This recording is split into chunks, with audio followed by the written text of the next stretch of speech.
ఈరోజు మనం స్వాతంత్రపు హక్కు గురించి తెలుసుకుందాం. స్వాతంత్రపు హక్కు గురించి ఆర్టికల్ 19 నుంచి ఆర్టికల్ 22 వరకు ఉన్న నిబంధనలు స్వాతంత్రపు హక్కు గురించి తెలియజేస్తున్నాయి. ఆర్టికల్ 19 నుంచి 22 వరకు ఉన్న నిబంధనలు స్వాతంత్రపు హక్కు గురించి తెలియజేస్తున్నాయి. ఈ స్వాతంత్రపు హక్కులో అనేక అంశాలు ఉన్నాయండి. దీంట్లో ఒక్కొక్క నిబంధన గురించి మనం కూలంకుషంగా తెలుసుకుందాం. ఆర్టికల్ 19లో మనకి 6 రకాల స్వాతంత్రాల గురించి చర్చించడం జరిగింది. ఆర్టికల్ 19లో 6 రకాల స్వాతంత్రాల గురించి చర్చించడం జరిగింది. 1950లో భారత రాజ్యాంగం అమల్లోకి వచ్చినప్పుడు, అంటే మౌలిక భారత రాజ్యాంగంలో భారత పౌరులకు 7 రకాల స్వాతంత్రాలు ఉండేవి.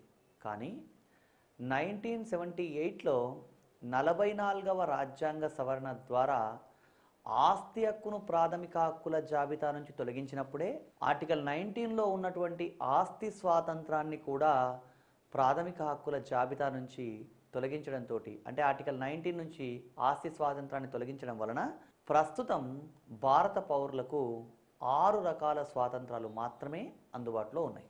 దాంట్లో ఒకటి వాక్ భావ ప్రకటన స్వాతంత్రం. వాక్ భావ ప్రకటన స్వాతంత్రం. రెండవది సమావేశాల ఏర్పాటు స్వాతంత్రం. మూడవది సంఘాల ఏర్పాటు స్వాతంత్రం. నాలుగో అంశం సంచార స్వేచ్ఛ. సంచార స్వేచ్ఛ అంటే ఫ్రీడమ్ ఆఫ్ మూమెంట్. నెక్స్ట్ సంచార స్వేచ్ఛ తర్వాత శాశ్వత నివాస ఏర్పాటు. నెక్స్ట్ ఈ 5వ స్వాతంత్రం తర్వాత 6వ స్వాతంత్రం ఏంటి అంటే వృత్తి స్వాతంత్రం, ఫ్రీడమ్ ఆఫ్ ప్రొఫెషన్. వృత్తి స్వాతంత్రం. వృత్తి స్వాతంత్రం గురించి ఇవి భారత పౌరులకు లభిస్తున్నటువంటి 6 రకాల స్వాతంత్రాలండి. ఈ స్వాతంత్రాలన్నీ కూడా వ్యక్తి అంటే తనకు వీలైనంత కంఫర్టబుల్గా ఈ దేశంలో బతకడానికి అవకాశం కల్పించాలనే ఉద్దేశంతో రాజ్యాంగం ఈ 6 రకాల స్వాతంత్రాలని ఆర్టికల్ 19లో కల్పించడం జరిగింది. దీంట్లో ఒక్కొక్క అంశం గురించి మళ్ళీ కూలంకుషంగా చర్చించాలి. మొదటి స్వాతంత్రం ఏంటి 6 రకాల స్వాతంత్రాల్లో అంటే వాక్ భావ ప్రకటన స్వాతంత్రం. ఈ వాక్ భావ ప్రకటన స్వాతంత్రం గురించి రాజ్యాంగంలో ఆర్టికల్ 19(1)(a)లో వాక్ భావ ప్రకటన స్వాతంత్రం గురించి చర్చించడం జరిగిందండి. వాక్ భావ ప్రకటన స్వాతంత్రం అంటే ఏంటి అసలు అంటే, ఒక వ్యక్తి తన భావాల్ని ఏ రూపంలోనైనా వ్యక్తం చేయడానికి రాజ్యాంగం మనకు అవకాశం కల్పించిందండి. అంటే మనందరం కూడా మన భావజాలాన్ని, అంటే మనం ఏదైతే ఫీల్ అవుతామో ఆ సమాచారాన్ని మాటల ద్వారా కానివ్వండి, లేదా ముద్రణ ద్వారా కానివ్వండి, లేదా ప్రింటింగ్ ద్వారా, లేదా ఇంకేదైనా ఇతర రూపంలో కానివ్వండి, లేదా హావభావ విన్యాసాల వల్ల కావచ్చు, లేదా శరీర కదలికల ద్వారా కావచ్చు, ఎలాగైనా సరే మన భావాన్ని కమ్యూనికేట్ చేయడానికి, అంటే మన భావజాలాన్ని ఇతర వ్యక్తులకు తెలియజేయడానికి మనకు రాజ్యాంగం అవకాశం కల్పించింది. ఆ అవకాశంలో భాగంగానే మనకి వాక్ భావ ప్రకటన స్వాతంత్రంలో వాక్ భావ ప్రకటన స్వాతంత్రం అనే అంశం ఆర్టికల్ 19(1)(a)లో పొందుపరచడం జరిగింది. ఈ వాక్ భావ ప్రకటన స్వాతంత్రంలో వ్యక్తి తాను అనుకున్న విషయాన్ని ఎలాగైనా సరే కమ్యూనికేట్ చేయొచ్చు. బొమ్మలు, చిత్రాలు, తర్వాత ముద్రణ, ఈ అంశాలు మాత్రమే కాకుండా మరేదైనా ఇతర రూపంలోనైనా సరే ఒక వ్యక్తి తన భావజాలాన్ని వ్యక్తం చేయాలంటే వ్యక్తం చేయొచ్చు.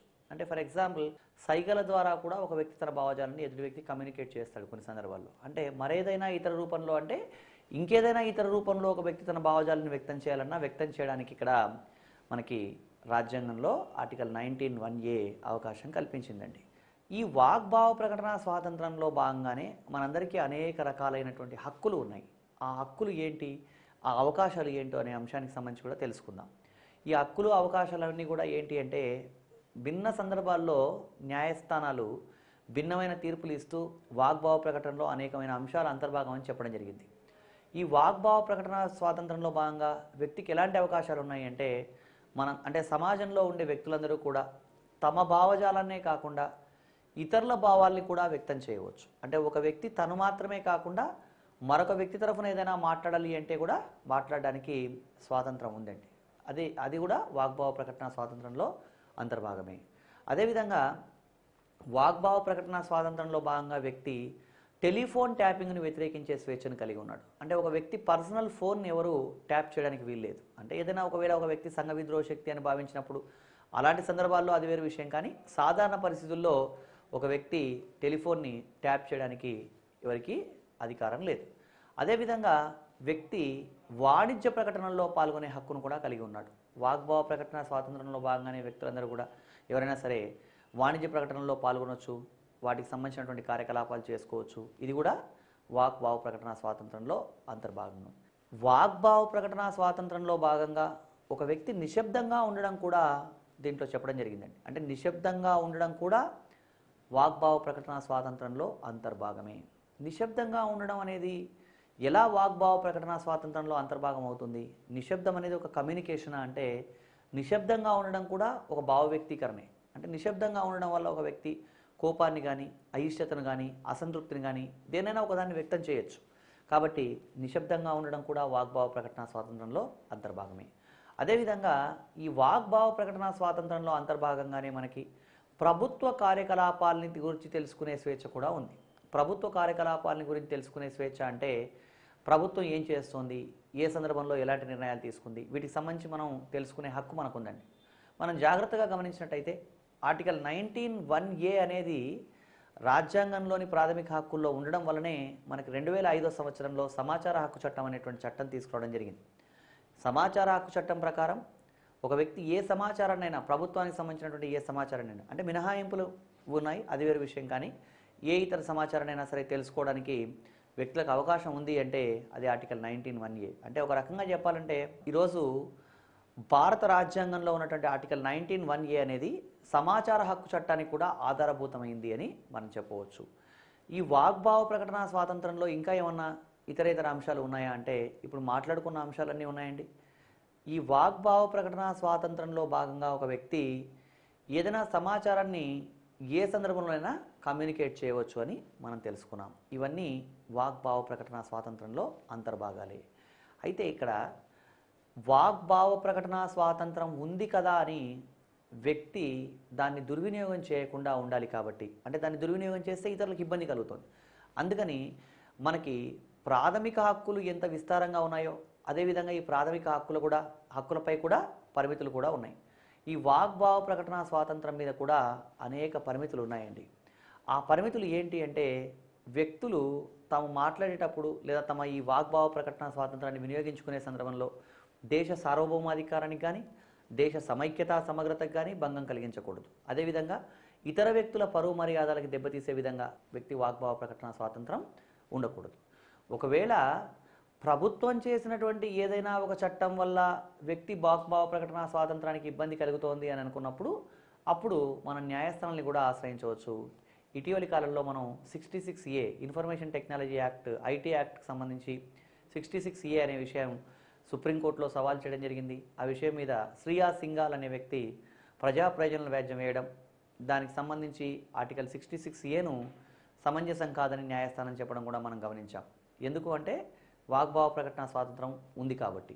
ఇవన్నీ ఆర్టికల్ 19(1)Aలో ఉన్నటువంటి వాగ్భావ ప్రకటన స్వాతంత్రంలో అంతర్భాగమే. వాగ్భావ ప్రకటన స్వాతంత్రం తర్వాత ఆర్టికల్ 19లో ఉన్నటువంటి రెండవ స్వాతంత్రం ఏంటి అంటే సమావేశాల ఏర్పాటు స్వాతంత్రం. ఈ సమావేశాల ఏర్పాటు స్వాతంత్రం గురించి ఆర్టికల్ 19(1)B తెలియజేయడం జరుగుతుంది. సమావేశాల ఏర్పాటు స్వాతంత్రం అంటే ఏంటి అంటే దేశంలోని పౌరులు సమావేశాలు ఏర్పాటు చేసుకోవడానికి స్వాతంత్రాన్ని కలిగి ఉన్నారు. పౌరులందరూ కూడా ఎవరైనా సరే బహిరంగ ప్రదేశాల్లో సమావేశాలు ఏర్పాటు చేసుకునే అవకాశాన్ని కలిగి ఉన్నారండి. ఈ సమావేశాల ఏర్పాటు స్వాతంత్రంలో భాగంగా వ్యక్తి సమావేశాలు ఏర్పాటు చేసుకోవచ్చు. అయితే సమావేశాలు ఏర్పాటు చేసుకునే సందర్భంలో ఆయుధాలు ధరించి సమావేశాలకు హాజరు కాకూడదు. సిక్కు మతానికి సంబంధించిన వాళ్ళకు మాత్రం మినహాయింపు ఉంటుంది. వాళ్ళు ఒక కృపాన్ చిన్న కత్తిని ధరించి సమావేశాలకు హాజరు కావచ్చు. ఎందుకంటే అది వాళ్ళ మతాచారంలో భాగం కాబట్టి అది మినహాయింపు. భారత పౌరులకు మిగతా వాళ్ళందరికీ కూడా సమావేశాల ఏర్పాటు స్వాతంత్రంలో భాగంగా హక్కు కల్పించబడ్డప్పటికీ వ్యక్తులు ఆయుధాలు ధరించి సమావేశాలకు హాజరు కాకూడదు. ఈ సమావేశాల ఏర్పాటు స్వాతంత్రంలో అంతర్భాగంగానే ఇంకా కొన్ని విషయాలు చెప్పడం జరిగింది. అసలు సమావేశం అంటే ఏంటి? ఒక మీటింగ్ కండక్ట్ చేయడం మాత్రమేనా అంటే, సమావేశం అంటే మీటింగ్ కండక్ట్ చేయడం అని మాత్రమే కాదండి. వ్యక్తులు ర్యాలీలు చేయడం కావచ్చు, అదేవిధంగా ఊరేగింపులు చేయడం కావచ్చు, లేదా ఏమైనా ప్రదర్శనలు చేయడం కావచ్చు, ఇవన్నీ కూడా సమావేశాల ఏర్పాటు స్వాతంత్రంలో అంతర్భాగమే. ఈ సమావేశాలు అనేవి బహిరంగ ప్రదేశాల్లో మాత్రమే జరగాలి. అంటే సమావేశాలు ఎప్పుడు బహిరంగ ప్రదేశాల్లో మాత్రమే సమావేశాలు ఏర్పాటు చేసుకోవాలి. రహస్య ప్రదేశాల్లో సమావేశాలు ఏర్పాటు చేయకూడదు. అయితే ఈ సమావేశాల ఏర్పాటు స్వాతంత్రం అనేది పౌరులకు లభించిన తర్వాత మరి కొన్ని సందర్భాల్లో మనం మీడియాల్లో, పత్రికల్లో రకరకాలైనటువంటి విషయాలు చదువుతూ ఉంటాం. ఏదో ఒక పొలిటికల్ పార్టీ మేము పలానా సమావేశానికి పిలుపునిచ్చాం అని చెప్పడం, అదే సందర్భంలో పోలీసులు ఇది శాంతి భద్రత విఘాతం కలిగిస్తోంది కాబట్టి వాళ్ళు పర్మిషన్ తీసుకోలేదు కాబట్టి ఈ సమావేశానికి మేము పర్మిషన్ ఇవ్వలేదు అని చెప్పడం, రెండు మనం చదువుతూ ఉంటాం. ఇక్కడ విషయం ఏంటి అంటే, ఒక రాజకీయ పార్టీ ఒక సమావేశానికి పిలుపునిచ్చింది అంటే అర్థం ఏంటి అంటే, ఆర్టికల్ 19(1)(b)లో సమావేశాల ఏర్పాటు స్వాతంత్రం ఉంది కాబట్టి రాజ్యాంగబద్ధంగా మేము సమావేశాలు ఏర్పాటు చేసుకుంటాం అన్నది ఆ పార్టీ భావన అయి ఉంటుంది. మరి పోలీసులు లేదా ఇంకా ప్రభుత్వం కొన్ని సందర్భాల్లో ఈ సమావేశానికి పర్మిషన్ లేదు అని ఎందుకంటుంది, లేదా ఈ సమావేశాలు జరగాల్సిన అవసరం లేదని, ఈ సమావేశాన్ని అడ్డుకోవాలని ఎందుకు ప్రయత్నిస్తుంది అంటే, మన ప్రాథమిక హక్కులు అపరిమితమైనవి కావండి. ప్రాథమిక హక్కుల మీద హేతుబద్ధమైన పరిమితులు విధించవచ్చు.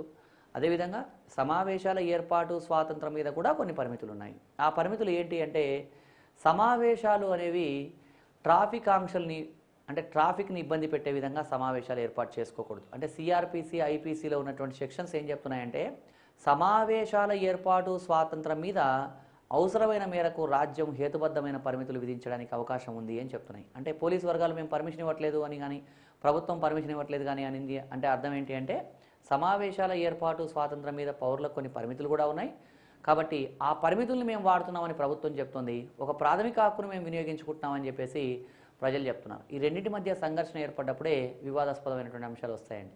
సో కాబట్టి సమావేశాల ఏర్పాటు స్వాతంత్రం అనేది పౌరులకు ఉంది అని మనం గమనించాలి. సమావేశాల ఏర్పాటు స్వాతంత్రంలో భాగంగానే ఏమేమి అంతర్భాగంగా ఉన్నాయి అంటే, ఊరేగింపులు, అదేవిధంగా ర్యాలీలు, ప్రదర్శనలు కూడా వ్యక్తులు చేసుకోవచ్చు. అంటే మనకి స్వాతంత్రం ఉంది, దీని మీద కొన్ని పరిమితులు కూడా ఉన్నాయి అని మనం గుర్తించాలి. నెక్స్ట్ ఆర్టికల్ 19లో 3వ స్వాతంత్రం అంటే మనకి వాగ్భావ ప్రకటన స్వాతంత్రం, సమావేశాల ఏర్పాటు స్వాతంత్రం తర్వాత 3వ స్వాతంత్రం ఏంటి అంటే, సంఘాలు ఏర్పాటు చేసుకునే స్వాతంత్రం. సంఘాలు ఏర్పాటు చేసుకునే స్వాతంత్రం ఇది ఆర్టికల్ 19(1)(c)లో మనకి సంఘాలు ఏర్పాటు చేసుకునే స్వాతంత్రం ఉందండి. సంఘం అంటే ఏంటి అంటే, కొంతమంది వ్యక్తులు ఒక సమూహంగా ఏర్పడడం. అంటే ఒకే భావజాలం కలిగిన వ్యక్తులు ఒక గ్రూప్గా ఏర్పడితే సంఘం అని చెప్పవచ్చు. మనం సంఘాలకు ఉదాహరణ చెప్పాలి అంటే ఏవి సంఘాలు అంటే, ఈరోజు రాజకీయ పార్టీలు సంఘాలే, అదేవిధంగా ఏవైనా సరే విద్యార్థి సంఘాలే, ఏబీవీపీ, ఎస్ఎఫ్ఐ లాంటి విద్యార్థి సంఘాలే, అదేవిధంగా క్లబ్బులు, ఏవైనా భిన్నమైనటువంటి క్లబ్బులు సంఘాలే, ఇంకా ఏవైనా సంఘాలనే చెప్పవచ్చు. అంటే కొంతమంది వ్యక్తుల సమూహం ఒక గ్రూపుగా ఏర్పడి వాళ్ళు ఒక సంఘాన్ని ఏర్పాటు చేసుకుంటే దాన్ని మనం సంఘం అని చెప్తామండి. ఈ విధంగా వ్యక్తులందరికీ ఎవరికైనా సరే వ్యక్తులందరికీ కూడా సంఘాలు ఏర్పాటు చేసుకునేటువంటి రైట్ ఉంది. అయితే సంఘాల ఏర్పాటు స్వాతంత్రంలో అంతర్భాగంగా వ్యక్తులు ఏ సంఘాన్నైనా ఏర్పాటు చేసుకోవచ్చు. కాకపోతే దీని మీద కూడా కొన్ని పరిమితులు ఉన్నాయి. మనం ఎవరైనా సరే ఏ సంఘాన్నైనా ఏర్పాటు చేయవచ్చు, అదేవిధంగా ఏ సంఘంలోనైనా సరే మనం సభ్యత్వం కూడా పొందవచ్చు. కాకపోతే రాజ్యం చేత నిషేధించబడ్డ సంఘాల్లో వ్యక్తులు సభ్యత్వం పొందడానికి వీల్లేదు. అంటే సంఘాల ఏర్పాటు స్వాతంత్రం ఉంది కదా అని పీపుల్స్ వార్ గ్రూప్లో జాయిన్ అవుతాం అంటే అది కుదరదు. ఎందుకంటే అది సంఘమే అయినప్పటికీ రాజ్యం చేత అది గుర్తించబడలేదు. కాబట్టి అట్లా రాజ్యం చేత నిషేధించబడ్డ సంఘాల్లో వ్యక్తులు సభ్యత్వం పొందడాన్ని రాజ్యం ఆమోదించదు. ప్రభుత్వ కార్యకలాపాలని గురించి తెలుసుకునే స్వేచ్ఛ కూడా ఉంది.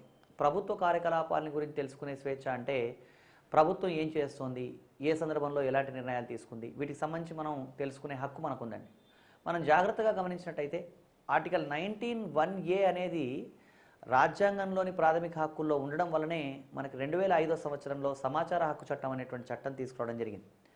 సమాచార హక్కు చట్టం ప్రకారం ఒక వ్యక్తి ఏ సమాచారాన్నైనా, ప్రభుత్వానికి సంబంధించినటువంటి ఏ సమాచారాన్నైనా, అంటే మినహాయింపులు ఉన్నాయి, అది వేరే విషయం, కానీ ఏ ఇతర సమాచారాన్నైనా సరే తెలుసుకోవడానికి వ్యక్తులకు అవకాశం ఉంది అంటే అది ఆర్టికల్ 19(1)(a). అంటే ఒక రకంగా చెప్పాలంటే ఈరోజు భారత రాజ్యాంగంలో ఉన్నటువంటి ఆర్టికల్ 19(1)(a) అనేది సమాచార హక్కు చట్టానికి కూడా ఆధారభూతమైంది అని మనం చెప్పవచ్చు.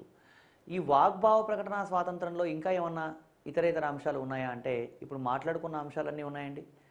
ఈ వాగ్భావ ప్రకటన స్వాతంత్రంలో భాగంగా ఒక వ్యక్తి ఏదైనా సమాచారాన్ని ఏ సందర్భంలోనైనా కమ్యూనికేట్ చేయవచ్చు అని మనం తెలుసుకున్నాం. ఇవన్నీ వాగ్భావ ప్రకటన స్వాతంత్రంలో అంతర్భాగాలే.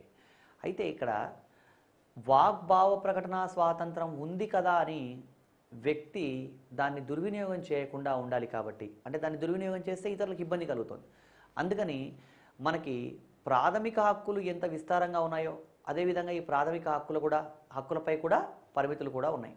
ఈ వాగ్భావ ప్రకటన స్వాతంత్రం మీద కూడా అనేక పరిమితులు ఉన్నాయండి. ఆ పరిమితులు ఏంటి అంటే వ్యక్తులు తాము మాట్లాడేటప్పుడు లేదా తమ ఈ వాగ్భావ ప్రకటన స్వాతంత్రాన్ని వినియోగించుకునే సందర్భంలో దేశ సార్వభౌమాధికారానికి కానీ దేశ సమైక్యతా సమగ్రతకు కానీ భంగం కలిగించకూడదు. అదేవిధంగా ఇతర వ్యక్తుల పరువు మర్యాదలకు దెబ్బతీసే విధంగా వ్యక్తి వాగ్భావ ప్రకటన స్వాతంత్రం ఉండకూడదు. ఒకవేళ ప్రభుత్వం చేసినటువంటి ఏదైనా ఒక చట్టం వల్ల వ్యక్తి వాగ్భావ ప్రకటన స్వాతంత్రానికి ఇబ్బంది కలుగుతోంది అని అనుకున్నప్పుడు అప్పుడు మనం న్యాయస్థానాన్ని కూడా ఆశ్రయించవచ్చు.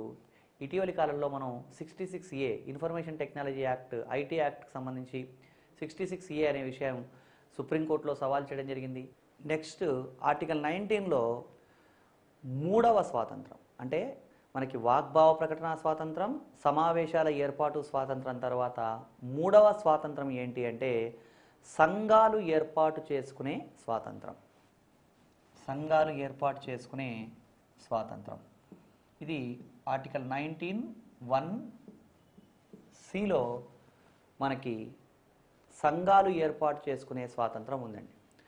సంఘం అంటే ఏంటి అంటే కొంతమంది వ్యక్తులు ఒక సమూహంగా ఏర్పడడం, అంటే ఒకే భావజాలం కలిగిన వ్యక్తులు ఒక గ్రూప్గా ఏర్పడితే సంఘం అని చెప్పవచ్చు. మనం సంఘాలకు ఉదాహరణ చెప్పాలి అంటే ఏవి సంఘాలు అంటే ఈరోజు రాజకీయ పార్టీలు సంఘాలే, అదేవిధంగా ఏవైనా సరే విద్యార్థి సంఘాలు ఏబీవీపీ, ఎస్ఎఫ్ఐ లాంటి విద్యార్థి సంఘాలే, అదేవిధంగా క్లబ్బులు, ఏవైనా భిన్నమైనటువంటి క్లబ్బులు సంఘాలే, ఇంకా ఏవైనా సంఘాలనే చెప్పవచ్చు. అంటే కొంతమంది వ్యక్తుల సమూహం ఒక గ్రూపుగా ఏర్పడి వాళ్ళు ఒక సంఘాన్ని ఏర్పాటు చేసుకుంటే దాన్ని మనం సంఘం అని చెప్తామండి. ఈ విధంగా వ్యక్తులందరికీ ఎవరికైనా సరే వ్యక్తులందరికీ కూడా సంఘాలు ఏర్పాటు చేసుకునేటువంటి రైట్ ఉంది. అయితే సంఘాల ఏర్పాటు స్వాతంత్రంలో అంతర్భాగంగా వ్యక్తులు ఏ సంఘాన్నైనా ఏర్పాటు చేసుకోవచ్చు. కాకపోతే దీని మీద కూడా కొన్ని పరిమితులు ఉన్నాయి. మనం ఎవరైనా సరే ఏ సంఘాన్నైనా ఏర్పాటు చేయవచ్చు, అదేవిధంగా ఏ సంఘంలోనైనా సరే మనం సభ్యత్వం కూడా పొందవచ్చు. కాకపోతే రాజ్యం చేత నిషేధించబడ్డ సంఘాల్లో వ్యక్తులు సభ్యత్వం పొందడానికి వీల్లేదు. అంటే సంఘాల ఏర్పాటు స్వాతంత్రం ఉంది కదా అని పీపుల్స్ వార్ గ్రూప్లో జాయిన్ అవుతాం అంటే అది కుదరదు. ఎందుకంటే అది సంఘమే అయినప్పటికీ రాజ్యం చేత అది గుర్తించబడలేదు. కాబట్టి అట్లా రాజ్యం చేత నిషేధించబడ్డ సంఘాల్లో వ్యక్తులు సభ్యత్వం పొందడాన్ని రాజ్యం ఆమోదించదు. ఇక ఈ సంఘాల ఏర్పాటులో భాగంగా ఎవరైనా ఏ సంఘమైనా ఏర్పాటు చేసుకోవచ్చు అనుకున్నాం, కానీ ఈ సంఘాలకు గుర్తింపు ఇవ్వండి అని ప్రభుత్వాన్ని బలవంతం చేసే అధికారం పౌరులకు లేదండి. ఇది సంఘాల ఏర్పాటు స్వాతంత్రం. ఇది ఆర్టికల్ 19(1)(c)లో ఉన్నటువంటి అంశం అండి. సంఘాల ఏర్పాటు స్వాతంత్రం తర్వాత నెక్స్ట్ మనకున్నటువంటి మరొక స్వాతంత్రం ఏంటి అంటే సంచార స్వేచ్ఛ.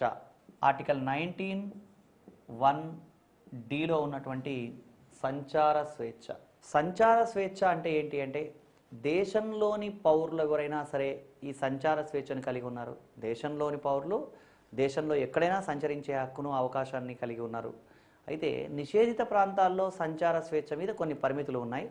కానీ నిషేధిత ప్రాంతాలు కాని ప్రాంతాల్లో ఎవరైనా సరే ఎక్కడైనా సంచరించవచ్చు. ఇక్కడ జాగ్రత్తగా గుర్తుంచుకోవాల్సిన విషయం ఏంటంటే భారత భూభాగం లోపల సంచరిస్తేనేమో అది సంచార స్వేచ్ఛలో ఆర్టికల్ 19(1)(d) పరిధిలోకి వస్తుందండి. ఎవరైనా ఒక పౌరుడు విదేశాల్లో పర్యటించడం అంటే అది బహిర్గత సంచార స్వేచ్ఛ. అంటే ఒక రకంగా చెప్పాలంటే ఆర్టికల్ 19(1)(d) అనేది భారత భూభాగంలో వ్యక్తి సంచరించడానికి సంబంధించింది మాత్రమే అని చెప్పొచ్చు. సంచార స్వేచ్ఛ రెండు రకాలు. అంతర్గత సంచార స్వేచ్ఛ. అంతర్గత సంచార స్వేచ్ఛ అంటే భారత భూభాగంలో ఎక్కడైనా సంచరించడం, నిషేధ ప్రాంతాలు మినహా. ఫర్ ఎగ్జాంపుల్ విదేశాలకు వెళ్ళాలనుకున్నాడు అనుకోండి, ఆ విదేశాలకు వెళ్ళడం సంచార స్వేచ్ఛ అవుతుంది, కానీ అది ఆర్టికల్ 19(1)(d)లో అంతర్భాగం కాదు. విదేశాల్లోకి వెళ్ళడం అనేది ఆర్టికల్ 21లో అంతర్భాగం అవుతుంది, జీవించే హక్కులో అంతర్భాగం అవుతుంది. వ్యక్తులందరికీ కూడా సంచార స్వేచ్ఛ ఉంది, కాకపోతే నిషేధిత ప్రాంతాల్లో సంచరించకూడదు. ఎవరైనా కొన్ని సందర్భాల్లో ఎవరైనా వ్యక్తుల మీద సంచార స్వేచ్ఛ మీద రాజ్యం పరిమితులు విధించవచ్చు. అంటే భావోద్వేగాల్ని రెచ్చగొట్టే ప్రసంగాలు చేసే వ్యక్తుల సంచార స్వేచ్ఛ మీద రాజ్యం పరిమితులు విధించవచ్చు. అదేవిధంగా అలవాటుగా నేరాలు చేసే వాళ్ళ సంచార స్వేచ్ఛ మీద రాజ్యం పరిమితులు విధించడానికి అవకాశం ఉంది. అంటే వాళ్ళు వెళ్ళడం వల్ల ఇతరులకు ఇబ్బంది కలుగుతుంది కాబట్టి అలాంటి సందర్భాల్లో వాళ్ళ సంచార స్వేచ్ఛ మీద రాజ్యం పరిమితులు విధించవచ్చు. అంత మాత్రమే కాదండి, ట్రైబల్ ఏరియాస్లో అంటే గిరిజన ప్రాంతాల్లో మైదాన ప్రాంతాల ప్రజల సంచార స్వేచ్ఛ మీద రాజ్యం పరిమితులు విధించడానికి అవకాశం ఉంది. ఎందుకంటే ఆ ప్రాంతంలో ఉండే ప్రజల్ని ఈ మైదాన ప్రాంతాల ప్రజలు అంటే సివిలైజ్డ్ సొసైటీలో ఉండే వాళ్ళు వెళ్ళి వాళ్ళని ఏమన్నా ఇబ్బంది పెట్టడం లాంటివి జరిగినట్టయితే అది మంచి వ్యవహారం కాదు. కాబట్టి అలాంటి సందర్భాల్లో సంచార స్వేచ్ఛ మీద పరిమితులు విధించడానికి అవకాశం ఉంది. ఇది సంచార స్వేచ్ఛ. సంచార స్వేచ్ఛ తర్వాత నెక్స్ట్ మనం తెలుసుకోవాల్సినటువంటిది ఆర్టికల్ 19లో ఏంటి అంటే శాశ్వత నివాస ఏర్పాటు. ఆర్టికల్ 19(1)(e)లో ఉన్నటువంటిది శాశ్వత నివాస ఏర్పాటు. అంటే దేశంలో ఎవరైనా సరే, ఒక పౌరుడు ఎవరైనా సరే ఏ ప్రాంతంలోనైనా సరే తాత్కాలికంగా కానీ శాశ్వతంగా కానీ అతను నివాసం ఏర్పాటు చేసుకోవచ్చు. ఇక్కడ తాత్కాలికంగా కానీ శాశ్వతంగా కానీ నివాసం ఏర్పాటు చేసుకోవచ్చు అంటే అర్థం ఏంటంటే ఎవరైనా ఎక్కడైనా శాశ్వతంగా కానీ తాత్కాలికంగా కానీ ఉండడానికి రాజ్యం అవకాశం కల్పిస్తుందండి. ఇక్కడ ప్రజలకు అనేక రకాలైనటువంటి భ్రమలు, ఈ విషయం పట్ల అపోహలు కూడా ఉన్నాయి. కొన్ని సందర్భాల్లో మనం గమనించాం. కొన్ని సందర్భాల్లో కొంతమంది రాజకీయ ప్రముఖులు చేసినటువంటి వ్యాఖ్యానాల వల్ల కూడా జనాలు గందరగోళం అయ్యే పరిస్థితి మనం గమనిస్తూ ఉంటాం. అంటే ఈ దేశంలో ఉండే పౌరుడు ఎవరైనా సరే ఎక్కడైనా తాత్కాలికంగా కానీ శాశ్వతంగా కానీ నివాసం ఏర్పాటు చేసుకోవచ్చు. అంటే మనకి ఒక భావోద్వేగాలు రెచ్చగొట్టబడ్డ కొన్ని సందర్భాల్లో మనం చూసామండి. ఏమని అంటే హైదరాబాద్లో సీమాంధ్ర ప్రాంత ప్రజలకి మేము భరోసా ఇస్తాం అన్న రాజకీయ ప్రముఖుల ప్రకటనలు చూసాం. ఇక్కడ గుర్తుంచుకోవాల్సిన విషయం ఏంటంటే హైదరాబాద్లోని కానీ లేదా దేశంలో ఏ ప్రాంతంలోనైనా సరే ఎవరికి ఎవరు కూడా భరోసా ఇవ్వాల్సిన అవసరం లేదండి. ఎందుకంటే ఎవరైనా ఎక్కడైనా నివసించడానికి రాజ్యాంగబద్ధంగా ఒక వ్యక్తికి హక్కు ఉంది కాబట్టి గుర్తుంచుకోవాల్సిన విషయం ఇది. ఎవరైనా ఎక్కడైనా నివసించవచ్చు కాబట్టి అలా శాశ్వత నివాస ఏర్పాటును మనం కలిగి ఉన్నాం. ఇక్కడ ఈ శాశ్వత నివాస ఏర్పాటుకు కూడా దీని మీద కూడా పరిమితులు వర్తిస్తాయి. ఏంటి ఆ పరిమితులు అంటే మనకి సంచార స్వేచ్ఛకు వర్తించే పరిమితులే దీనికి కూడా వర్తిస్తాయి. అంటే గిరిజన ప్రాంతాల్లో లేదా ట్రైబల్ ఏరియాస్లో వ్యక్తి యొక్క శాశ్వత నివాసం మీద పరిమితులు విధించడం జరుగుతుంది. ఇలాంటి పరిమితులు అంటే సంచార స్వేచ్ఛకు వర్తించే అన్ని రకాల పరిమితులు శాశ్వత నివాస ఏర్పాటుకు కూడా వర్తిస్తాయి. ఇది శాశ్వత నివాస ఏర్పాటు. శాశ్వత నివాస ఏర్పాటు తర్వాత ఆస్తి స్వాతంత్రం అనే స్వాతంత్రం 1950లో భారత రాజ్యాంగం అమల్లోకి వచ్చినప్పుడు ఉండేదండి. ఆర్టికల్ 19(1)(f)లో ఆస్తి స్వాతంత్రం ఉండేది. దాన్ని 1978లో 44వ రాజ్యాంగ సవరణ ద్వారా తొలగించేశారు. అంటే ప్రాథమిక హక్కుల జాబితా నుంచి తొలగించారు. ఇక దీని తర్వాత ఆర్టికల్ 19(1)(f) తర్వాత నెక్స్ట్ మనం తెలుసుకోవాల్సింది ఏంటి అంటే వృత్తి స్వాతంత్రం. ఈ వృత్తి స్వాతంత్రం అనేది ఆర్టికల్ 19(1)(g)లో వృత్తి స్వాతంత్రం అనే స్వాతంత్రం ఉందండి. దేశంలో ఎవరైనా సరే ఒక వ్యక్తి ఏ వృత్తినైనా చేపట్టవచ్చు అని చెప్పడం జరిగింది ఈ వృత్తి స్వాతంత్రంలో అంతర్భాగంగా. అయితే వృత్తి స్వాతంత్రంలో భాగంగా ఎవరైనా ఏ వృత్తినైనా చేపట్టవచ్చు, కానీ కొన్ని పరిమితులు ఉన్నాయి. అంటే కొన్ని వృత్తులు చేపట్టాలంటే కొన్ని నిర్ణీత అర్హతలు ఉండాలి అనే అంశం ఒకటండి. అదేవిధంగా వ్యక్తులు వృత్తులు చేపట్టేటప్పుడు అవి అమానుషమైనటువంటి వృత్తులై ఉండకూడదు. అదేవిధంగా రాజ్యం చేత నిషేధించబడ్డమైనటువంటి వృత్తులై ఉండకూడదు. అదేవిధంగా ప్రమాదకరమైన వృత్తులై కూడా ఉండకూడదు. ఇది వృత్తి స్వాతంత్రానికి సంబంధించిన పరిమితులు. అదేవిధంగా వ్యక్తుల ఆత్మగౌరవాన్ని దెబ్బతీసే వృత్తులు కూడా వ్యక్తులు చేపట్టడానికి వీల్లేదండి. అంటే వృత్తులంటే ఒక వ్యక్తి ఎవరైనా ఏ వృత్తినైనా చేపట్టవచ్చు, కానీ రాజ్యం చేత నిషేధించబడ్డ వృత్తులు చేపట్టడానికి అవకాశం లేదు. వృత్తి స్వాతంత్రం ఉంది కదా అని ఒక వ్యక్తి దొంగతనాన్ని వృత్తిగా ఎంచుకుంటానంటే కుదరదు, ఎందుకంటే అది రాజ్యం చేత నిషేధించబడ్డ వృత్తి. అదేవిధంగా వేశ్యావృత్తి, భిక్షాటన ఇలాంటివి కూడా రాజ్యం చేత నిషేధించబడ్డాయి. వ్యక్తులు ప్రమాదకరమైన వృత్తులు కూడా చేపట్టకూడదండి. అంటే వ్యక్తులందరికీ వృత్తి స్వాతంత్రం ఉంది, కానీ పరిమితులు ఉన్నాయి. ఇంకా స్పెసిఫిక్గా చెప్పాలంటే వృత్తి స్వాతంత్రానికి సంబంధించి ఉన్నటువంటి మరొక లిమిటేషన్ ఏమంటే, కొన్ని వృత్తులు చేపట్టాలంటే కొన్ని నిర్ణీత అర్హతలు ఉండాలి. ఆ నిర్ణీత అర్హత లేకుండా ఆ వృత్తి చేపట్టడం సమంజసం కాదు. అంటే ఇటీవలి కాలంలో మనం చూసాం, ఒక వ్యక్తి అతను 8th క్లాస్ చదువుకున్న వ్యక్తి అయినప్పటికీ అతను ఒక అసిస్టెంట్ ప్రొఫెసర్గా జాయిన్ అయినాడు ఒక యూనివర్సిటీకి సంబంధించినటువంటి కాలేజీలో. అలాగే అతను అంటే తప్పుడు సర్టిఫికెట్లతో అలా కొనసాగాడు అని తెలుసుకున్నాం. తర్వాత అతను ఎందుకు ఆ వ్యక్తి మీద చర్య తీసుకోవడం జరిగింది అని అంటే, నిర్ణీత అర్హత లేకుండా అలా చేపట్టడం తప్పు కాబట్టి. సో గుర్తుంచుకోవాల్సిన విషయం ఏంటంటే, నిర్ణీత అర్హత, కొన్ని వృత్తులు చేపట్టాలంటే నిర్ణీత అర్హతలు ఉండాలి. ఇది వృత్తి స్వాతంత్రం. ఇవి ఆర్టికల్ 19లో ఉన్నటువంటి 6 రకాల స్వాతంత్రాలండి. ఆర్టికల్ 19 తర్వాత నెక్స్ట్ మనం తెలుసుకోవాల్సినటువంటి నిబంధన ఏది అంటే ఆర్టికల్ 20. ఆర్టికల్ 20 ఏం చెప్తోంది అంటే, శిక్షల నుంచి రక్షణ. ఈ శిక్షల నుంచి రక్షణ అంటే ఏంటి అసలు? ఈ ఆర్టికల్ 20లో ఏ విషయాలు ఉన్నాయి అంటే, ఎవరైనా ఒక వ్యక్తికి నిర్దేశించబడ్డటువంటి చట్టం ప్రకారం, శిక్షాస్మృతి ప్రకారం మాత్రమే శిక్ష విధించాలి. నిర్హేతుకమైన అహేతుకమైన శిక్షలు విధించకూడదు. అంటే ఎవరన్నా ఒక వ్యక్తి ఒక తప్పు చేసినట్టయితే ఆ తప్పుకు ఏదైతే శిక్ష నిర్దేశించబడి ఉందో ఆ నిర్దేశించబడ్డ శిక్ష మాత్రమే ఈ వ్యక్తికి విధించాలి. అంతేగాని అహేతుకంగా శిక్షలు విధించడం లాంటివి చేయకూడదు. అదేవిధంగా శిక్షల్ని పూర్వానువర్తి లేదా పరానువర్తి చేయకూడదండి. అంటే ఫర్ ఎగ్జాంపుల్, ఒక వ్యక్తి ఎవరన్నా ఒక తప్పు చేశాడు, తప్పు చేసిన వ్యక్తి ప్రభుత్వానికి అనుకూలమైన వ్యక్తి అనుకోండి. అలాంటి సందర్భంలో శిక్షాస్మృతిని మార్చి 6 సంవత్సరాల శిక్ష ఉన్నదాన్ని 6 నెలల శిక్ష అని అట్లా తగ్గించకూడదు. ప్రభుత్వాన్ని ప్రశ్నించేవాడు అంటే వీడికి 6 రోజుల శిక్ష పడే చోట 6 సంవత్సరాల శిక్ష చేయడం ఇలాంటివి చేయకూడదు. ఇది మనకి ఆర్టికల్ 20లో ఉన్నటువంటి శిక్షల నుంచి రక్షణ అనే అంశంలో అంతర్లీనంగా ఉంది. అదేవిధంగా ఆర్టికల్ 20లోనే ఆర్టికల్ 20 ఉపనిబంధన 2 ఏం చెప్తోంది అంటే, ఒక వ్యక్తికి ఒక తప్పుకు 2 శిక్షలు విధించకూడదు. ద్వంద్వ శిక్షలు నిషేధం అని చెప్తుందండి. అంటే ఒక తప్పు చేస్తే దానికి ఒక నిర్దిష్ట శిక్ష ఉంటుంది, అదే శిక్ష విధించాలి, కానీ ఒకే తప్పుకు అనేక రకాల శిక్షలు విధించకూడదు. కానీ అనేక రకాల తప్పులు చేస్తే అనేక రకాల శిక్షలు విధించవచ్చు, ఒకే తప్పుకు మాత్రం అనేక శిక్షలు విధించకూడదు. అంటే ఒకసారి ఒక తప్పుకు శిక్ష విధించి మళ్ళీ దాన్ని ఎక్స్టెన్షన్ చేసి ఇట్లా చేయడానికి వీలేదండి. అదేవిధంగా ఎవరైనా ఒక వ్యక్తికి ఈ శిక్షల నుంచి రక్షణ కల్పించడంలో భాగంగా ఎలాంటి అవకాశాలు కల్పించడం జరిగింది రాజ్యం అంటే, వ్యక్తులకి ఎవరినైనా సరే ఒక వ్యక్తిని బ్రెయిన్ మ్యాపింగ్ కానీ, నార్కో ఎనాలిసిస్ కానీ, ఒక వ్యక్తి పైన 3rd డిగ్రీ లాంటివి కానీ ఉపయోగించకూడదు. ఇవన్నీ కూడా ఆర్టికల్ 21లో ఉన్న జీవించే హక్కు కూడా వ్యతిరేకం అవుతాయి. కాబట్టి ఆర్టికల్ 20లో శిక్షల నుంచి రక్షణ అనే అంశాన్ని పొందుపరిచినప్పటికీ కూడా ఇవన్నీ కూడా లిమిటేషన్స్ అని మనం అర్థం చేసుకోవాలండి. ఏ వ్యక్తికి కూడా ఇతరేతర రకాలైనటువంటి ఇబ్బందులకు గురి చేయకూడదు. వ్యక్తికి శిక్షల నుంచి రక్షణ లభిస్తుంది. అంటే ఇక్కడ మనం అర్థం చేసుకోవాల్సిన విషయం ఏంటంటే, ఒక వ్యక్తికి నిర్హేతుకమైన అహేతుకమైన శిక్షలు విధించకూడదు అని గుర్తించాలి. అదేవిధంగా చట్టం నిర్ధారించిన పద్ధతిలోనే శిక్ష విధించాలి తప్ప మరే విధంగానూ ఆ శిక్షను ఇంక్రీజ్ చేయకూడదు. ఇంకా ఆర్టికల్ 20లో అంతర్లీనంగా ఇంకా చెప్పబడ్డ అంశం మరొకటి ఏంటంటే, ఎవరైనా ఒక వ్యక్తిని తనకు వ్యతిరేకంగా తాను సాక్ష్యం చెప్పుకోమని బలవంతం చేయకూడదు. ఒక వ్యక్తిని తనకు వ్యతిరేకంగా తాను సాక్ష్యం చెప్పుకోమని బలవంతం చేయకూడదు. అలా చేసి బలవంతంగా అతని చేత సాక్ష్యం చెప్పించినట్టయితే తర్వాత అతను నాతో బలవంతంగా సాక్ష్యం చెప్పించారు అని కనుక నిరూపించగలిగితే అలా చెప్పించిన వాళ్ళకు కూడా చట్టం ప్రకారం వాళ్ళ మీద కూడా చర్య తీసుకోవడం జరుగుతుంది. ఇది శిక్షల నుంచి రక్షణ. అంటే అమానుషమైన, అహేతుకమైన, నిర్హేతుకమైన శిక్షల నుంచి వ్యక్తిని రక్షించడం కోసం ఆర్టికల్ 20 అనేది రాజ్యాంగంలో పొందుపరచబడింది.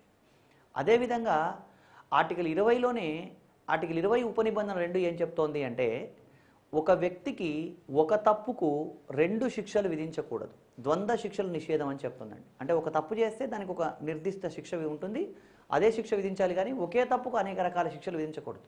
కానీ అనేక రకాల తప్పులు చేస్తే అనేక రకాల శిక్షలు విధించవచ్చు, ఒకే తప్పుకు మాత్రం అనేక శిక్షలు విధించకూడదు. అంటే ఒకసారి ఒక తప్పుకు శిక్ష విధించి మళ్ళీ దాన్ని ఎక్స్టెన్షన్ చేసి ఇట్లా చేయడానికి వీలేదండి.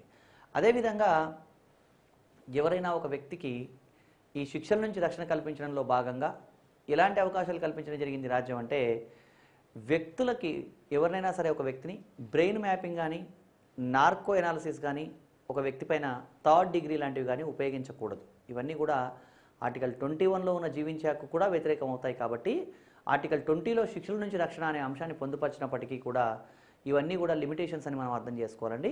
ఏ వ్యక్తికి కూడా ఇతరేతర రకాలైనటువంటి ఇబ్బందులకు గురి చేయకూడదు. వ్యక్తికి శిక్షల నుంచి రక్షణ లభిస్తుంది. అంటే ఇక్కడ మనం అర్థం చేసుకోవాల్సిన విషయం ఏంటంటే ఒక వ్యక్తికి నిర్హేతుకమైన అహేతుకమైన శిక్షలు విధించకూడదు అని గుర్తించాలి. అదేవిధంగా చట్టం నిర్ధారించిన పద్ధతిలోనే శిక్ష విధించాలి తప్ప మరే విధంగానూ ఆ శిక్షను ఇంక్రీజ్ చేయకూడదు. ఇంకా ఆర్టికల్ 20లో అంతర్లీనంగా ఇంకా చెప్పబడ్డ అంశం మరొకటి ఏంటంటే ఎవరైనా ఒక వ్యక్తిని తనకు వ్యతిరేకంగా తాను సాక్ష్యం చెప్పుకోమని బలవంతం చేయకూడదు. ఒక వ్యక్తిని తనకు వ్యతిరేకంగా తాను సాక్ష్యం చెప్పుకోమని బలవంతం చేయకూడదు. అలా చేసి బలవంతంగా అతని చేత సాక్ష్యం చెప్పించినట్టయితే తర్వాత అతను నాతో బలవంతంగా సాక్ష్యం చెప్పించారు అని కనుక నిరూపించగలిగితే అలా చెప్పించిన వాళ్ళకు కూడా చట్టం ప్రకారం వాళ్ళ మీద కూడా చర్య తీసుకోవడం జరుగుతుంది. ఇది శిక్షల నుంచి రక్షణ. అంటే అమానుషమైన అహేతుకమైన నిర్హేతుకమైన శిక్షల నుంచి వ్యక్తిని రక్షించడం కోసం ఆర్టికల్ 20 అనేది రాజ్యాంగంలో పొందుపరచబడింది. ఆర్టికల్ 20 తర్వాత నెక్స్ట్ మనం తెలుసుకోవాల్సిన నిబంధన ఆర్టికల్ 21 అండి, జీవించే హక్కు. ఈ జీవించే హక్కులో ఏం చెప్పడం జరిగింది అంటే ఒక వ్యక్తి జీవితానికి కానీ స్వేచ్ఛకు కానీ చట్టం నిర్ధారించిన పద్ధతిలో తప్ప మరే విధంగానూ ఆ వ్యక్తికి ఇబ్బంది కలిగించకూడదు, అంటే ఏ విధంగా నష్టం కలిగించకూడదని జీవించే హక్కులో చెప్పడం జరిగిందండి. ఈ జీవించే హక్కు చాలా ముఖ్యమైనటువంటి అంశం భారత రాజ్యాంగంలో. ఈ జీవించే హక్కుకు సంబంధించి మనం కొన్ని కేసులు కూడా గమనించాలి. ఈ జీవించే హక్కుకు సంబంధించి 1950లో గోపాలన్ కేసు అనే కేసు ఉండిందండి. ఈ గోపాలన్ కేసు అనే కేసు ఏం చెప్తుంది అంటే జీవించే హక్కుకు పరిమితార్థాన్ని ఇస్తుంది. పరిమితార్థాన్ని ఇవ్వడం అంటే ఏంటి అంటే జీవించే హక్కులో ఏం చెప్పడం జరిగింది అంటే వ్యక్తి జీవితానికి మరియు స్వేచ్ఛకు కార్యనిర్వాహక ఉత్తర్వుల నుంచి రక్షణ లభిస్తుందే కానీ పార్లమెంటు చట్టాల నుంచి కాదు అని చెప్తున్న అంశం గోపాలన్ కేసులో తెలియజేయడం జరిగింది. అదేవిధంగా తర్వాత కాలంలో మనకి 1978లో మేనకా గాంధీ కేసు అనే కేసులో ఏం చెప్పడం జరిగింది అంటే వ్యక్తి జీవితానికి స్వేచ్ఛకు కార్యనిర్వాహక ఉత్తర్వుల నుంచి మాత్రమే కాదు పార్లమెంటు చట్టాల నుంచి కూడా రక్షణ లభిస్తుంది అని చెప్పిన కేసు మేనకా గాంధీ కేసు. ఎగ్జామ్లో జీవించే హక్కుకు పరిమిత అర్థాన్ని ఇచ్చిన కేసు ఏది అంటే గోపాలన్ కేసు అని, విస్తృత అర్థాన్ని ఇచ్చిన కేసు ఏది అంటే మేనకా గాంధీ కేసు అని గుర్తించాలి. ఆ తర్వాత అనేక సందర్భాల్లో సుప్రీంకోర్టు అనేక విషయాల్ని జీవించే హక్కులో అంతర్భాగం అని చెబుతూ వచ్చింది. భిన్న సందర్భాల్లో భిన్నమైన సందర్భాలకు సంబంధించి ఇవి జీవించే హక్కులో పలానాంశం పలానాంశం పలానాంశం అంతర్భాగం అని చెప్పడం జరిగిందండి. అవేంటో ఒకసారి మనం పరిశీలిద్దాం. జీవించే హక్కులో అనేక అంశాలు ఉన్నాయండి. అవేంటి అంటే ఒకటి కాలుష్య రహిత జీవితం, పొల్యూషన్ ఫ్రీ లైఫ్ జీవించే హక్కులో అంతర్భాగం. సకాలంలో వైద్య సదుపాయం పొందడం, అదేవిధంగా బేడీలను నిరోధించడం అంటే హ్యాండ్ కఫింగ్ జీవించే హక్కులో అంతర్భాగం. వివాహం జీవించే హక్కులో అంతర్భాగం. గృహ సదుపాయాన్ని పొందడం జీవించే హక్కులో అంతర్భాగం. ఎన్కౌంటర్లను వ్యతిరేకించడం జీవించే హక్కులో అంతర్భాగం. ఎన్కౌంటర్లను వ్యతిరేకించడం జీవించే హక్కులో అంతర్భాగం. ఇలా అనేక అంశాలు జీవించే హక్కులో అంతర్భాగంగా చెప్పడం అనేది జరిగిందండి. స్వచ్ఛమైన నీటిని పొందడం కూడా జీవించే హక్కులో అంతర్భాగమే. అదేవిధంగా ఒక వ్యక్తిని బహిరంగంగా ఉరి తీయడాన్ని కూడా వ్యతిరేకించే హక్కు ఉందండి ఒక వ్యక్తి. అంటే ఎవరికైనా మరణశిక్ష పడ్డ వాళ్ళని బహిరంగంగా ఉరి తీయకూడదు. బహిరంగంగా ఉరి తీయడాన్ని కూడా వ్యతిరేకించే హక్కు ఆ వ్యక్తికి ఉంది. ఇవన్నీ కూడా అనేక అంశాలు జీవించే హక్కులో అంతర్భాగం అని భిన్న సందర్భాల్లో చెప్పడం జరిగింది. అదేవిధంగా ఒక వ్యక్తిని రాజ్యం నుంచి బహిష్కరించడం కూడా పొరపాటే. అంటే రాజ్య బహిష్కారం అనేది రాజ్యాంగబద్ధంగా తప్పండి. ఎస్సీ ఎస్టీ అట్రాసిటీ సందర్భాల్లో కూడా ఒక ప్రాంతం నుంచి బహిష్కరిస్తారే కానీ దేశం నుంచి బహిష్కరించడానికి వీల్లేదు. రాజ్యం నుంచి బహిష్కరించడాన్ని వ్యతిరేకించడం జీవించే హక్కులో అంతర్భాగం. అదేవిధంగా కస్టడీ మరణాలను వ్యతిరేకించడం మన హక్కు అండి. అంటే కస్టడీలో పెట్టి ఎవరిని ఒక వ్యక్తిని కొట్టి కానీ లేదా హింసించి కానీ చంపడానికి రైట్ లేదు. కస్టడీ మరణాలను వ్యతిరేకించడం జీవించే హక్కులో అంతర్భాగం. ఇలా భిన్న సందర్భాల్లో సుప్రీంకోర్టు ఇది జీవించే హక్కులో అంతర్భాగం అని చెప్తూ రావడం జరిగింది. ఇదంతా కూడా జీవించే హక్కుకు సంబంధించింది. అంటే ఒక వ్యక్తి వీలైనంత కంఫర్టబుల్గా లైఫ్ లీడ్ చేయడానికి సంబంధించి ఈ జీవించే హక్కు అనేది ఒకటి పొందుపరచడం జరిగింది. ఏదైనా సందర్భంలో జీవించే హక్కు భంగం కలిగినట్టయితే ఆ వ్యక్తి నేరుగా సుప్రీంకోర్టును కూడా ఆశ్రయించవచ్చు. ఈ జీవించే హక్కులో అంతర్భాగంగా ఒక వ్యక్తికి ఏకాంతంగా ఉండడం కూడా జీవించే హక్కులో అంతర్భాగం అని చెప్పడం జరిగిందండి రాజ్యాంగం. ఎందుకంటే ఒక వ్యక్తి ఏకాంతాన్ని ఎవరన్నా డిస్టర్బ్ చేస్తే కూడా అది క్రైమ్ అవుతుంది. కాబట్టి ఎవరి ఇష్టం వచ్చినట్టు వాళ్ళు ప్రశాంతంగా జీవితం గడపడానికి హక్కు కల్పించడం జరిగింది. ఏకాంతంగా ఉండడం కూడా జీవించే హక్కులో అంతర్భాగంగా చెప్పడం జరిగింది. ఇలా అనేక రకాలైన అంశాలు జీవించే హక్కులో అంతర్భాగం అని గమనించాలి. ఇది జీవించే హక్కు. నెక్స్ట్ ఆర్టికల్ 21 తర్వాత ఆర్టికల్ 22 అండి. ఆర్టికల్ 22లో నిర్బంధం నుంచి రక్షణ పొందే హక్కు అనే అంశం ఉంది. ఈ నిర్బంధం నుంచి రక్షణ పొందడం అంటే ఏంటి అని అంటే, ఈ నిర్బంధం ప్రాథమికంగా రెండు రకాలండి. ఒకటి శిక్షాపరమైన నిర్బంధం, రెండవది నిరోధక నిర్బంధం. ఈ రెండు రకాల నిర్బంధాల నుంచి రక్షణ పొందే హక్కు పౌరులకు ఉంది. ఈ నిరోధక నిర్బంధానికి సంబంధించి అనేక రకాల చట్టాలు ఉన్నాయండి. పీడీ, మీసా, కాంఫోసా ఇలా అనేక చట్టాలు ఉన్నాయి. అదేవిధంగా ఊపా, టాడా, పోటా లాంటి చట్టాలు కూడా నిరోధక నిర్బంధ చట్టాలే. ప్రస్తుతం అమల్లో ఉన్నటువంటి నిరోధక చట్టం ఏది అంటే ఊపా, UAPA, unlawful activities prevention act. ఈ అన్ని రకాలైనటువంటి నిరోధక నిర్బంధ చట్టాల నుంచి కూడా వ్యక్తి రక్షణ పొందొచ్చండి. అంటే ఒక వ్యక్తిని అరెస్ట్ చేస్తే మామూలుగా 24 గంటల్లోపు కోర్టు ముందు హాజరుపరచాలి. అలా హాజరుపరచకుండా అంతకన్నా ఎక్కువ కాలం నిర్బంధించి ఉంచడానికి అవకాశం కల్పిస్తూ కొన్ని నిరోధక నిర్బంధ చట్టాలు ఉన్నాయి. అదే మనకి పీడీ చట్టం నుంచి మొదలుకొని ప్రస్తుతం ఉన్నటువంటి ఊపా, అన్లాఫుల్ యాక్టివిటీస్ ప్రివెన్షన్ యాక్ట్ వరకు ఉన్నటువంటి చట్టాలు. ఈ చట్టాల ద్వారా ఒక వ్యక్తిని నిర్బంధించి ఉంచినప్పుడు 24 గంటల్లోపు కోర్టు ముందు హాజరుపరచాల్సిన అవసరం లేదండి. అంటే అవి నిరోధక నిర్బంధ చట్టం ప్రకారం ఒక వ్యక్తిని నిర్బంధిస్తే అలాంటి సందర్భాల్లో కోర్టు ముందు హాజరుపరచాల్సిన అవసరం లేదు. దానికి సంబంధించి కొన్ని ప్రత్యేకమైన నిబంధనలు రాజ్యాంగంలో పొందుపరచడం జరిగింది. అలా ఒక 2 నెలల వరకు నిర్బంధించి ఉంచవచ్చు. ఇంకా అవసరం అనుకుంటే ఆ నిర్బంధాన్ని పొడిగించాలంటే హైకోర్టు న్యాయమూర్తుల సలహా బోర్డు అనుమతితోటి ఇంకా నిర్బంధాన్ని కూడా పొడిగించవచ్చు. దీనికి సంబంధించి అనేక రకాలైన అంశాలు రాజ్యాంగంలో పేర్కొనడం జరిగింది. ప్రాథమికంగా మనకి ఆర్టికల్ 22 ఏం చెప్తుంది అంటే నిర్బంధం నుంచి రక్షణ పొందే హక్కు ఉంది. ఈ నిర్బంధం రెండు రకాలు. ఒకటి శిక్షాపరమైన నిర్బంధం, రెండోది నిరోధక నిర్బంధం. ఈ రెండు రకాల నిర్బంధాల నుంచి రక్షణ పొందే హక్కు పౌరులకు ఉంది అని చెప్తున్నటువంటిది ఆర్టికల్ 22.